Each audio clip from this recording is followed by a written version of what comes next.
एक छोटे से गांव में एक बूढ़ा बढ़ी बाबा हिकमत अपनी बीवी के साथ रहता था। बाबा हिकमत के पास एक खूबसूरत परिंदा था, सब्ज, नीला और थोड़ा सा सुनहरी रंग का तोता, जिसका नाम वो चमक रख चौका था। चमक बहुत बोलने वाला, होशियार और हंसमुख तोता था। वो रोज सुबह बाबा हिकमत को जगाता, उठो बाबा, सूरज निकल आया।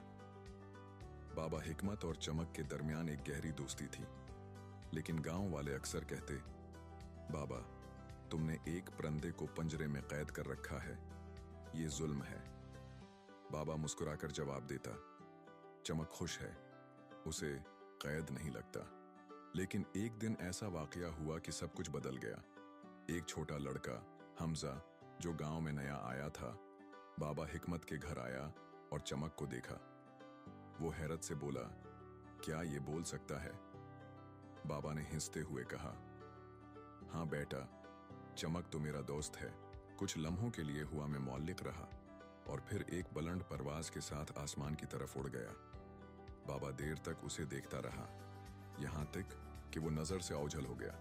लेकिन कहानी यहां खत्म नहीं हुई। रोज शाम को जब सूरज ढलता, चमक वापस आता, बाबा के कुंधे पर बैठता और कहता, आज मैं पहाड़ों के पार गया, नीले झीलों को देखा, तुम्हें बहुत याद किया। बाबा मुस्कुराकर कहता, जाओ फिर देखो दुनिया, मैं यहीं हूं। चमक रोज जाता और रोज वापस आता, क्योंकि असल दोस्ती कैद में नहीं, आजादी में होती है।